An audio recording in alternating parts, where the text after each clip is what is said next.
নমস্কার। Talking terms আয়োজিত behind the carton অনুষ্ঠানে আপনাদের সকলকে স্বাগত। আজ আমাদের অতিথি বিবি রাসেল, বিশ্বখ্যাত ডিজাইনার, একদা সুপার মডেল এবং বাংলাদেশের মানবিক মুখ বিবি রাসেল। বিবিদি এই মুহূর্তে আমাদের সঙ্গে জয়েন করেছেন সুদূর প্যারিস থেকে। নমস্কার, স্বাগত বিবিদি। নমস্কার। অনেকদিন বাদে আপনার সঙ্গে কথা বলছি। কেমন আছেন?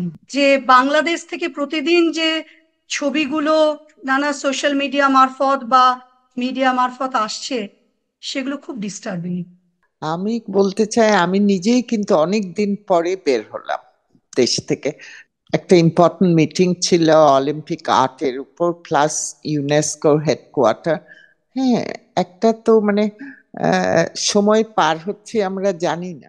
আর তারপরে আমার কাজটা যেহেতু গ্রামের মানুষের সঙ্গে, যাদের হাতের মধ্যে জাদু আছে, কিন্তু তুমি ওদেরকে একটুখানি কনফিডেন্ট দাও, হিউম্যান ডিগনিটি রেসপেক্ট করো, ওরা কি। তো এখন তো এগুলি সবই প্রায় স্টপ। তো মনটা তো খারাপ। এখানে এসে যেহেতু আমি অনেক দিন ইউনেস্কোর কোনো মিটিং এ আসি না, ভাল লাগছে, ঘুরছি, কিন্তু মনটা তো পড়ে আছে বাংলাদেশেই। বিবিধি যখন কথাটা বললেনই, স্টপ কেন? এরকম তো আহ, হওয়ার কথা ছিল না। এখন অনেক কিছু হয়ে যায় না? তুমি 2 বছর আগেও তো আমরা চিন্তা করিনি এরকম হবে। 2 বছর কি, এটা তো 1 বছর হলো। আহ সবাই তো সারপ্রাইজ। একটা নতুন সিস্টেম, না? আর যেহেতু ঘোরাফেরা চলাফেরা করাটাও একটা ডিফিকাল্ট টাইম, তাই না?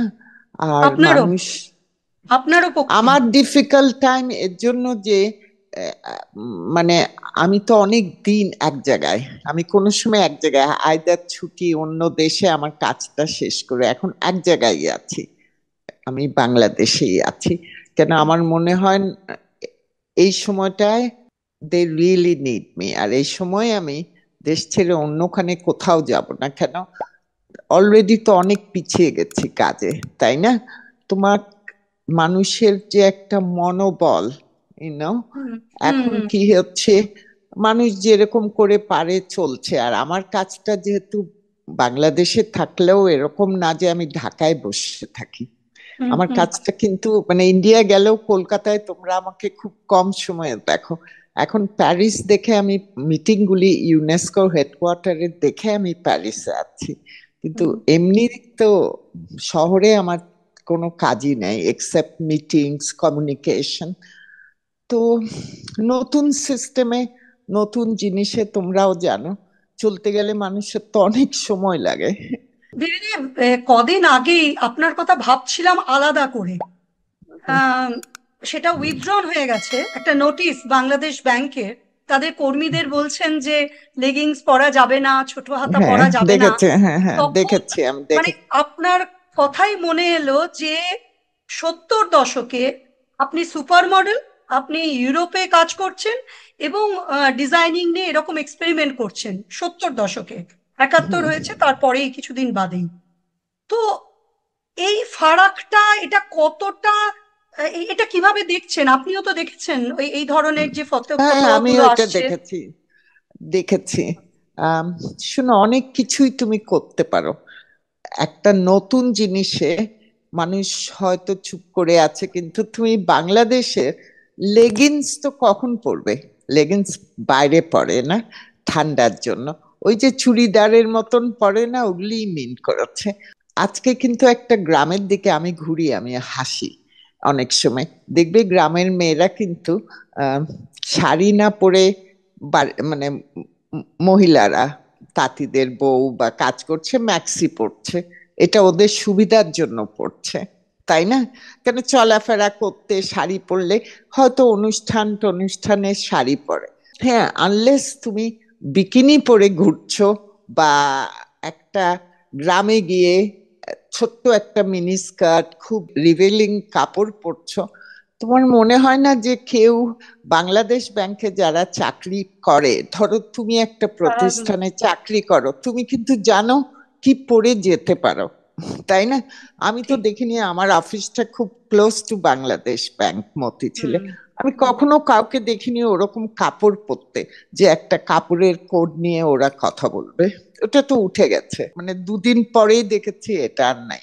আপনি 71 দেখেছেন, আপনার পরিবারের বেড়ে ওঠা সেই সময়, আর আপনি 24 25 আজও দেখছেন, দুটোই কিন্তু সিস্টেমটাকে চেঞ্জ হয়েছিল। আমি আসলে অনেক ছোট ছিলাম, আমি কিন্তু দেখেছি, আমার মনে নাই, কিন্তু আমি খুব ক্লোজ ছিলাম গাফফার ভাই আমার বাবার বন্ধুদের সঙ্গে। ভাষা আন্দোলনটা শুনেছি, মানে তখন আমি কয়েক বছর, তারপরে রবীন্দ্র আন্দোলন, রাইট হয়েছিল 69-এ বোধহয়, এগুলি সবই দেখেছি। আমার জন্য আমি জীবনেও ভুলবো না 71। 71-এ আমরা বাসায় ছিলাম, কেন আমাদের বাসা ঢাকা অ্যাটাকের বই বের হয়েছে, অনেক বুদ্ধিজীবীরা সব পার হয়েছে ওই দিক দিয়ে। কিন্তু 71-এর পরে তো আমি পড়াশোনা করতে গেছি বাইরে, আমি তো অভাবে বড় হইনি, একটা সম্ভ্রান্ত পরিবারের মেয়ে আমি। কিন্তু আমার আমার জন্য বিদেশে গিয়ে এরকম কলেজে ভর্তি হওয়া, ফ্যাশন, তখন স্কলারশিপ গভর্নমেন্টের থ্রু দিয়ে কেউ দিবে না, মানে মানুষ ডক্টর, আমি এরকম একটা পরিবার থেকে এসে আমার কলেজটা খুব নামকরা, বড় এক্সপেন্সিভ ছিল, যদিও আমি উইদিন 6 মান্থস প্রাইভেট স্কলারশিপ পেয়েছি। আমি সবসময় বলি, আমি পোস্ট বিলি করে পড়াশোনা করেছি, কেন সকালে উঠে দৌড় দিতাম। পোস্ট বিলি তো তুমি এখনো বাংলাদেশে তো কোনো মহিলারা করে না। 71 আমার কাছে, তুমি চিন্তা করতে পারবা না, আমি আমার বাবা মাকে জানাইনি এত কষ্ট করি, তখন তাদের অনেক উম, পয়সা খরচ হয়েছে, এই যে সবাইকে বাঁচিয়েছে। তো আমি একটা মেয়ে পড়াশোনা করতে গিয়ে আমি তাছাড়াও কত, আমি গ্রামে যাই, খালি যে শহরের মানুষরা করেছে কত, এক একটা তুমি যদি পুরনো ছবি দেখো, এক একটা পরিবার দৌড় দিয়ে পার্শ্ববর্তী দেশ ইন্ডিয়া গেছে, এখানে ওখানে। তো আমি আমার জীবন থেকে তো 71 মুছে দেব না। প্লাস 71, তুমি জানো, আমি যখন ফিরে এসেছি, যেহেতু 30 বছর হলো আমার প্রতিষ্ঠান, আমি কিন্তু এনজিও না, তুমি জানো খুব ভালো করে, তোমাদের ওখানে কাজ করতে গেলেও আমাকে কেউ কনসালটেন্সি ফি চাইও না, দেয়ও না, হ্যাঁ নিয়ে যায় রাখে। একটা মেয়ে তার সারা জীবনের সঞ্চয় দিয়ে একটা দেশকে পজিটিভলি দেখাচ্ছে, যেটা সে পারে।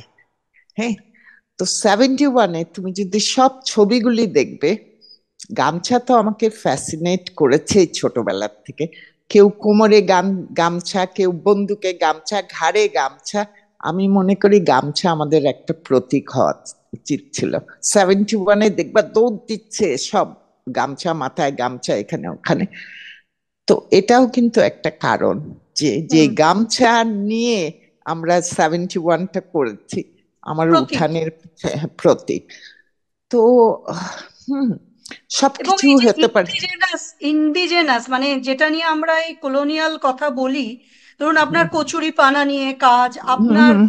গামছা নিয়ে কাজ, আমার এগুলো তো সবই সব কিন্তু গ্রাম্য, মানে সংস্কৃতি, মাটির সংস্কৃতি থেকে উঠে আসা। অ্যাবসলুটলি এটাও একটা অ্যাবসলুটলি। লড়াইয়ের জায়গা। তোমাদেরও দেখো ইন্ডিপেন্ডেন্টের পরে, না, একটা দেশের উন্নত হয় আজকাল সিস্টেম, কে কার বাড়িতে ফোন আছে, সব মোবাইল ইউজ করে, গাড়ি ইউজ করে, এটা ইউজ করে। তোমরা ধরো যদি গান্ধীজির আইডিওলজি ইউজ করো, তার মানে না যে তোমরা খরম পরে গান্ধীজির কাপড় ওইটা তোমাদের ইন্সপায়ার করবে। 71-এর পরে অনেক উন্নত, অনেক কিছু আজকাল দেখো, কারোর সময়ই হয় না, তোমাকে কজন চিঠি লেখে, সব টেক্সট পাঠিয়ে দেয়, না আমরা কত কিছু করি, সেটা উন্নত। কিন্তু 71-কে ভোলা আমার মনে হয় না এই জন্মে বা অন্য জন্মে আমি ভুলবো। আর অনেক 24। স্মৃতি আছে। শোনো, আমি সব সময় বলি, প্রজন্মই নতুন, না, তার মধ্যে তুমি প্রজন্ম, কালচার আর হেরিটেজ কোনো দিন ভুলতে পারো না। তুমি তাহলে দেখবে, তাহলে কিসের জন্য মিউজিয়াম হচ্ছে? আমরা মিউজিয়ামে গিয়ে পুরনো বই পড়ে রবি ঠাকুর ধরো, বা নজরুল, বা জীবনানন্দ দাশ, তারা তো অনেক পুরানো, তাই না? তুমি কি পুরনকে পুরনো ভুলে নতুনটা আনতে পারো? নতুন উইথ দ্য রেসপেক্ট অফ পুরনো। মানে আপনি বলছেন মূর্তি ভাঙলেই ভোলানো যাবে না? মূর্তি ভাঙলে ভোলানো যাবে কিসের জন্য? ধরো আহ, আমি কালকে, আমি আমার কথা বলি, আমি আমার সময় দেই গ্রামের মানুষকে, যেখানেই যাই, তোমাদের দেশে বলো, বিদেশে বলো, ল্যাটিন, এরা আমার জীবন, আমি আমার অন্য কিছু দেখি না। আমি হয়তো আজকে বের হয়ে অ্যাক্সিডেন্টে মরে যেতে পারি বা পুড়ে যেতে পারি, কিন্তু কিছু তো মানুষের অবদান থাকে, সেটা কি করে তুমি, সেটা তো তোমার এখানে থাকে। মূর্তি ভাঙ্গা তো কত সময় মূর্তি ভাঙ্গা হয়, হয় না? কি বলে, মসজিদ ভাঙ্গে, মন্দির ভাঙ্গে, তুমি কি ধর্মকে ভেঙে ফেলতে পারো? না, তাই না? দিল। একদমই। বিবিধি, এই সূত্রে মনে হচ্ছে যে 15 অগস্ট হুম, স্বাধীনতার দিন গোটা ভূখণ্ডে, ভারতেরও বাংলাদেশেরও তদানীন্তন, হুম। মানে ওই ভূখণ্ডেরও সেটা স্বাধীনতার দিন সেটা ছিল। ওই সময় ওই ছিল না, সময়ের কথা বলছি। ডিউরিং ব্রিটিশ এবারে রাজ। এবারে এই 15 অগস্ট মুজিবুর রহমানকে হত্যা মানে করা তার হচ্ছে, মৃত্যু দিবস, তার তার মৃত্যুর দিন। পুরা পরিবার।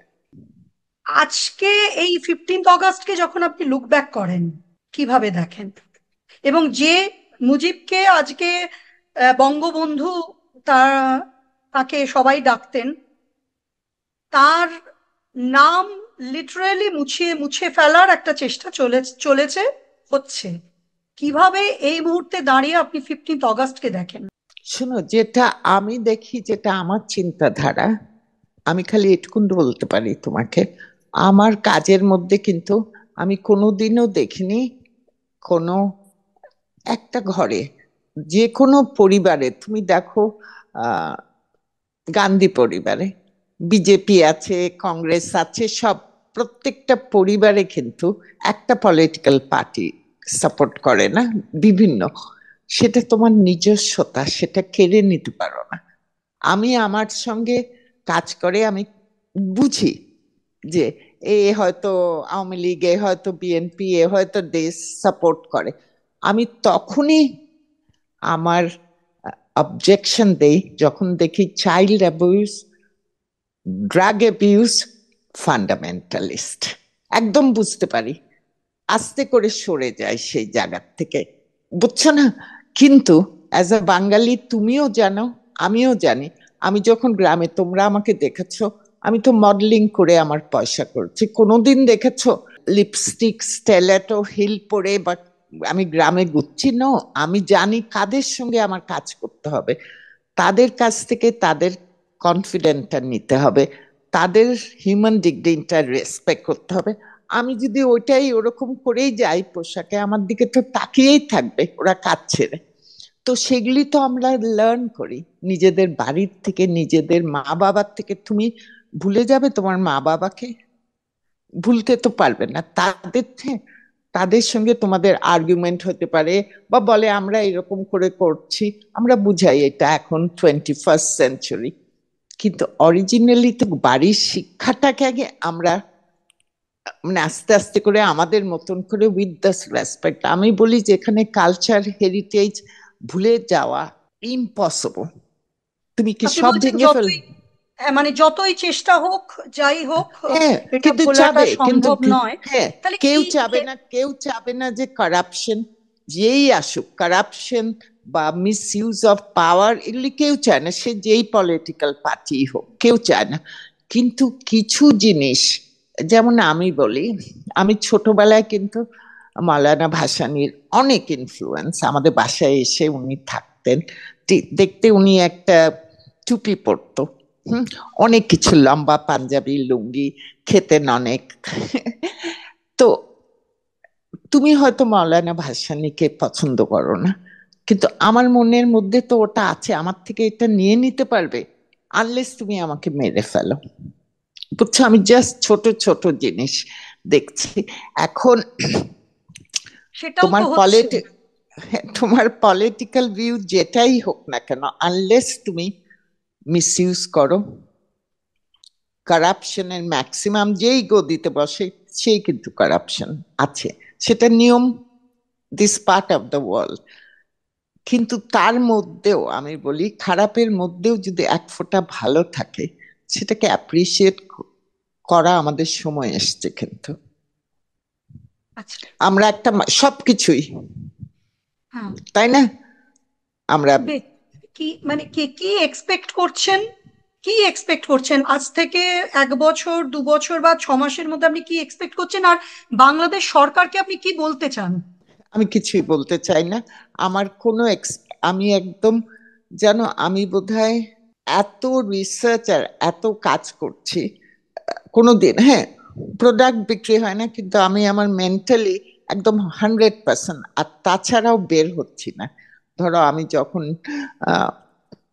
ইন্ডিয়ায় কাজ করি, অনেক জিনিস শিখি, এখন আমার নিজের থেকেই বের হতে হয়, যেহেতু আমি নিজে একটা ফেলো আর্ট ইউনিভার্সিটি লন্ডন, মেনি জায়গায়, তো ওদেরকে ধরিয়ে আমাকে বুঝায় দাও, এক্সপেরিমেন্ট করতে তো অনেক পয়সা লাগে না, অন্য অন্য দেশে গিয়ে তুমি ঘুরে অনেক জিনিস শিখো। তো আমার কোনো এত সারপ্রাইজ যে এক্সপেকটেশন, তুমি যদি বলো জীবনে প্রথম বোধহয়, আমার যদি কালকে মরে যাই, আমার কোনো রিগ্রেট নেই। আমি আমি চাই না আবার জিরো থেকে শুরু করার ক্ষমতাও, মানে আমার পয়সাও নেই, ব্রেইন আছে, কিন্তু আমি যাদের সঙ্গে কাজ করি, they need the resources. Resources, আমার, রিসোর্স। ইয়া, অফকোর্স, অফকোর্স, হ্যাঁ। আমার যারা মারা গেছে, আমার ক্লোজ যারা, আমার মা বাবা, আমি তো মনে করি they are very lucky, they didn't have to see this. এইটুকুনি বলবো, আর কিছু বলবো না, কেন তুই জানো না আমাকে কি করবে। সো দিস, আমি যে মেয়ের জীবন এত ভালোবাসি, আমার, তুমি যদি বলো, আমার একদমই বেঁচে থাকার ইয়ে নাই, আমি কোনোদিন ডিপ্রেস থাকি না, কোনো কিছু আমাকে আপসেট করে না, আমি তখন গান ভয়ঙ্কর, শুনি, বই পড়ি, ভয়ঙ্কর তখন কষ্ট পাচ্ছেন, হ্যাঁ, তো ভীষণ এর কষ্ট থেকে পাচ্ছেন।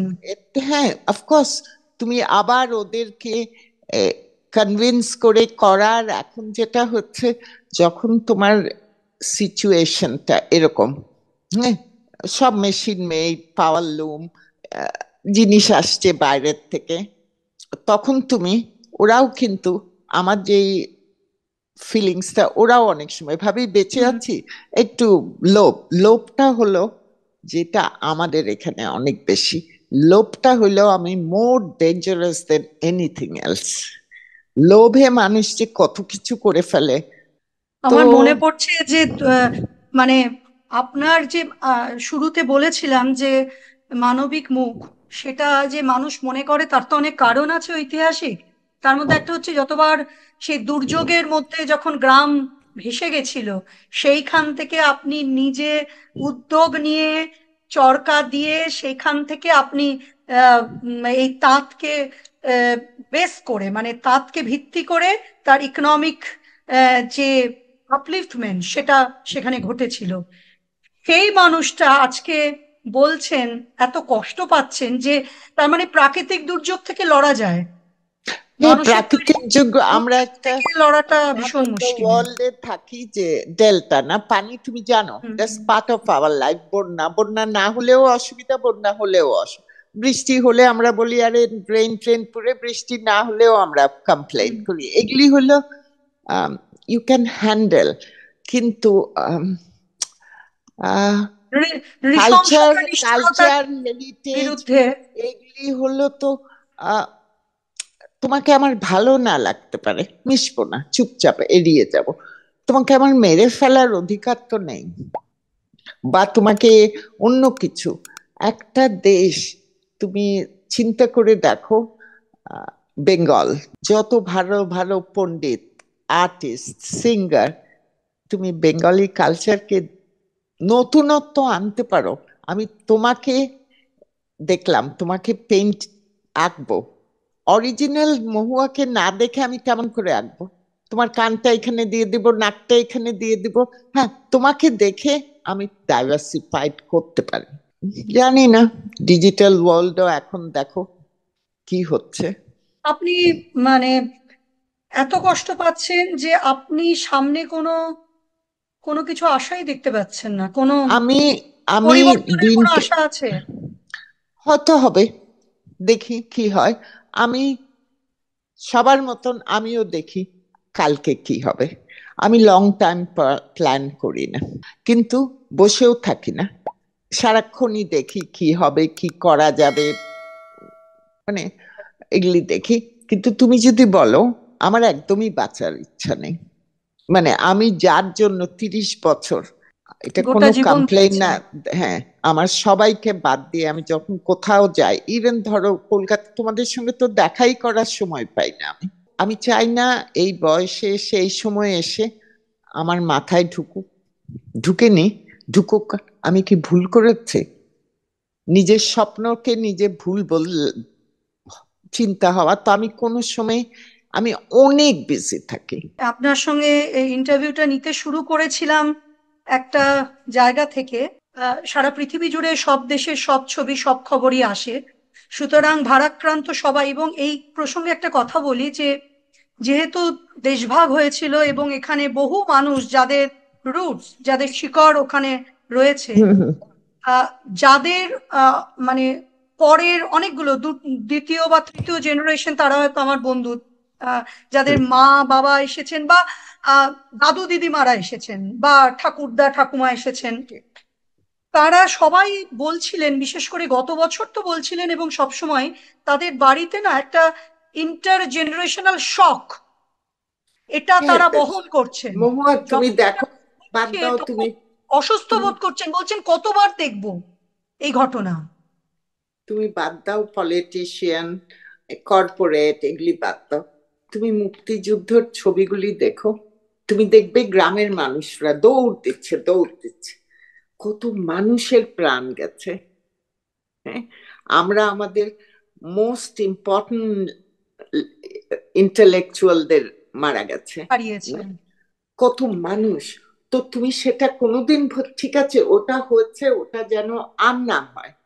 হ্যাঁ, হ্যাঁ, সেটাই সেটাই তারা বলছেন যে এই দৃশ্য দেখে তাদের বাবা ঠাকুরদা তারা না আহ, ভয় পাচ্ছেন, এবং তারা বলছেন আবার একই জিনিস।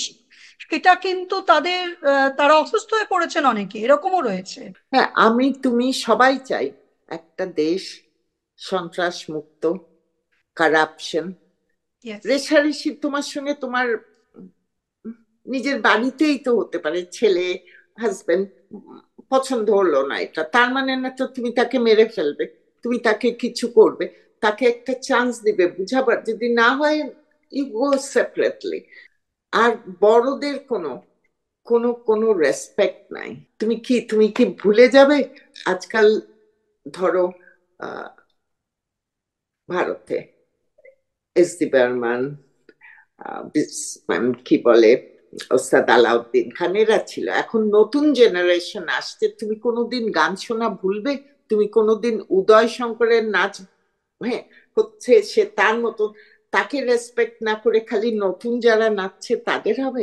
আমার এখনো মনে আছে, আমি অনেকবার দেখেছি, এখানেও দেখেছি, কলকাতা। আমি যখন অনেক ছোট ছিলাম, আমার বাবা আমাদেরকে উম রক্তকরবী দেখতে নিয়ে গেছিল, শম্ভু মিত্র ঠিক। কিন্তু আমি যতবারই দেখি আমার কিছু চোখে চলে আসে ওটা। তার থেকে মডার্ন কস্টিউমে সবকিছু হচ্ছে, কিন্তু ওটা তুমি কোনোদিন শম্ভু মিত্র, তৃপ্তি মিত্র রক্তকরবী ভুলতে পারবে? ওই সময় ওরকম। এখন মানুষ কাপড় পরে ডিফারেন্ট, জিনিস করে different, but with the respect. তাহলে আর কি তোমার মিউজিয়াম এগুলি থাকার তো কোনো দরকারই নাই। পিকাসো ফিকাসো সব ভুলে যাও, ওরা তো পুরানা, ওরা তো ওল্ড, তাই না?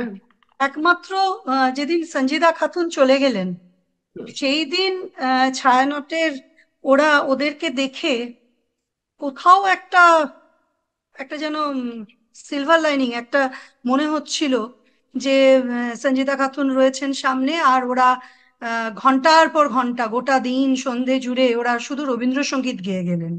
হুম, তো হুম। রবীন্দ্রসঙ্গীতকে যে হাতিয়ার করা যায়, সেই হ্যাঁ, জায়গাটা কোথাও যেন একটা, অন্তত ওদের কাছ থেকে এটা এলো। হ্যাঁ কারোর হ্যাঁ, কাছ থেকে সারাদিন একটা এলো। সঞ্জিদা চাচির জন্য তো সারাদিনই গেছে। আমি অবশ্য সেটা ওনাকে চাচি বলি, সেটা ওয়াইডেন। সেটা অনেকদিন বাদে মনে হলো। আর যেটা মানুষ আপনি কিন্তু কাজের কথা। চুপচাপ করছে, কিন্তু মানুষের মনে আহ, একটা লোভ, একটা ভয়, হুম, বুঝছো? তো জানি না কি হবে, দেখি। ভারত সরকারকে কিছু বলতে চান? কি বলবো, আমি কি বলবো, আমি তো একটা সামান্য মানুষ, আমার কিচ্ছু বলার নেই। আমি খালি বলবো, এই যে দেখো ভিসা বন্ধ করে দিচ্ছে না, আমি তো এইটুকুন বলতে পারি। আমি অনেক গ্রামে কাজ করি, নিম্ন মধ্যবিত্ত পরিবার বা একটা তাঁতি ভালো করছে, তার কিন্তু ওয়েস্ট বেঙ্গলে গিয়ে চিকিৎসা করানোটা অনেক ইজি। ভাষা এক, খাওয়া দাওয়া ঠিক, কত মানুষের অসুবিধা হচ্ছে। বড় লোকরা তো ঠিকই আছে, তারা ঘুরে প্যারিসে যাচ্ছে, লন্ডনে যাচ্ছে, সাধারণ মানুষের যে এই চিকিৎসা, অনেকেরই ভিসা বন্ধ হয়ে কাদের ক্ষতি হচ্ছে?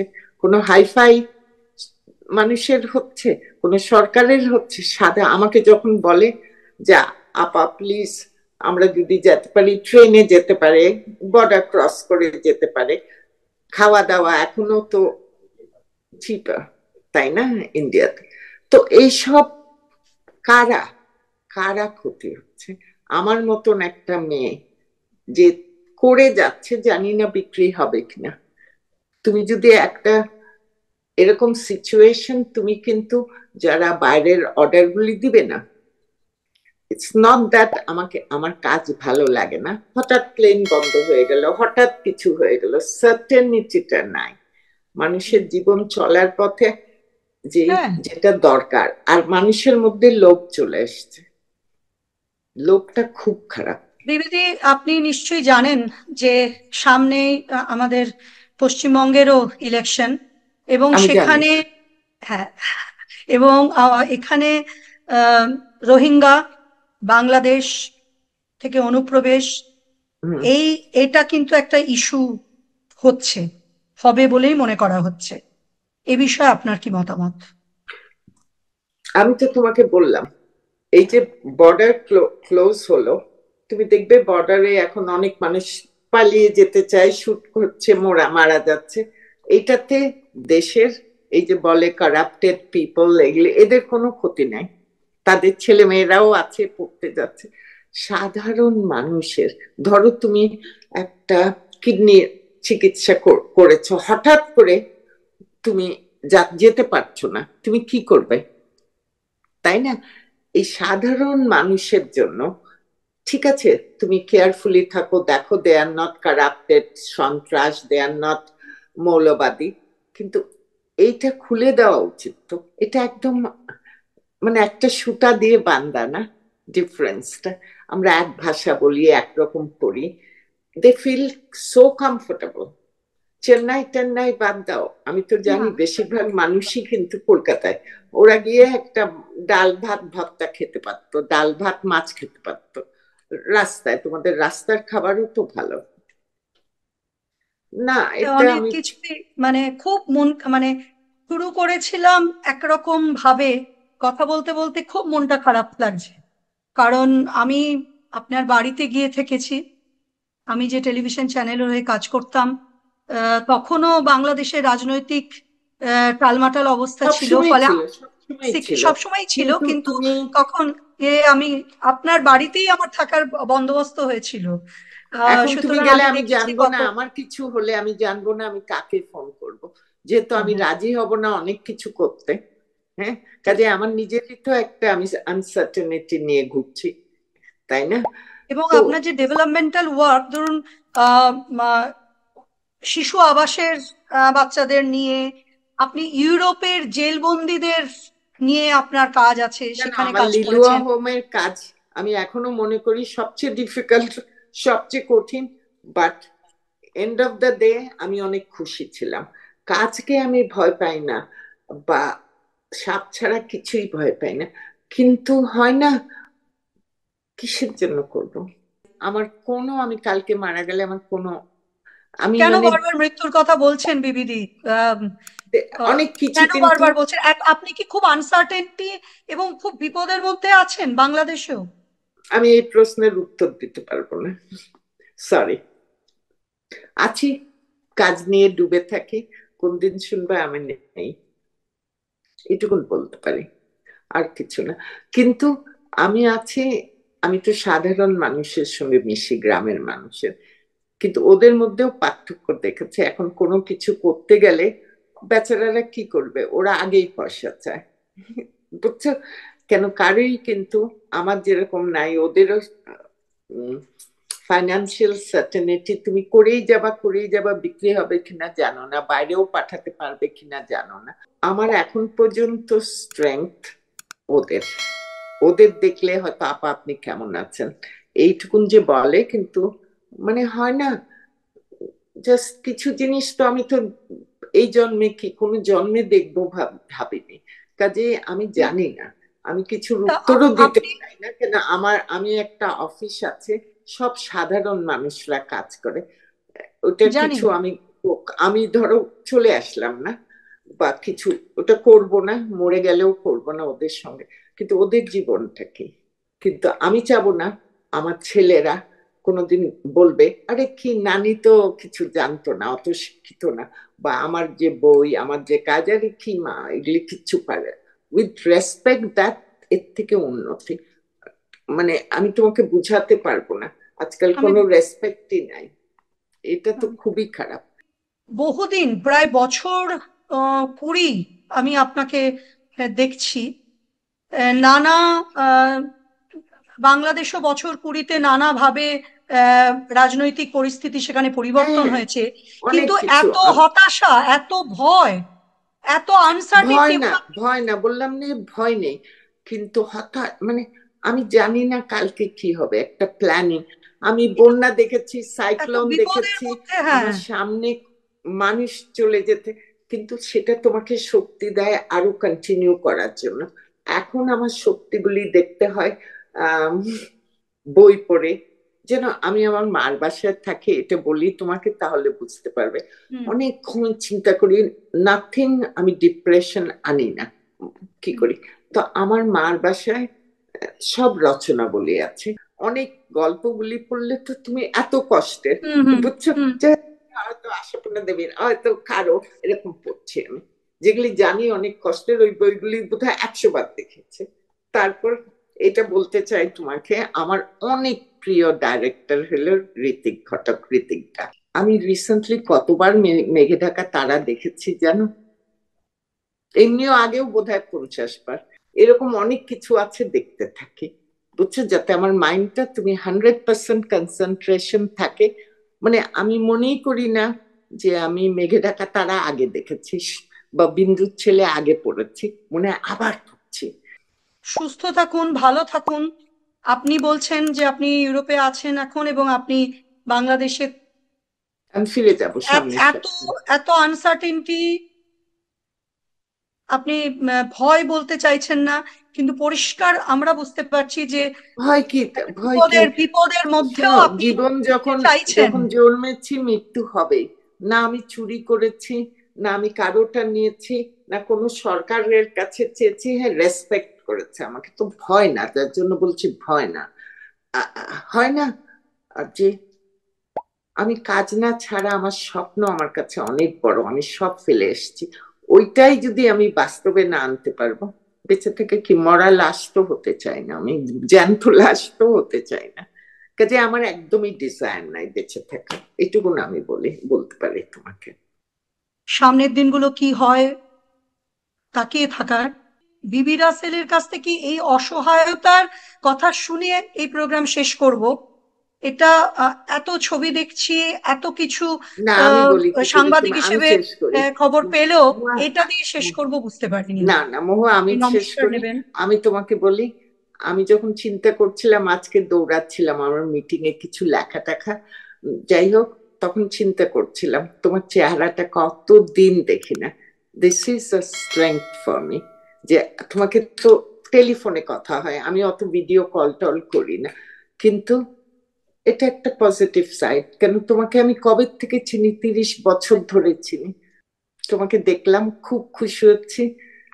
খালি আমার জন্য প্রার্থনা করো, দোয়া করো, আমার কাজ নিয়ে যেতে আমি থাকতে পারি, আর কিছু চাই না। ধন্যবাদ, ধন্যবাদ। নমস্কার।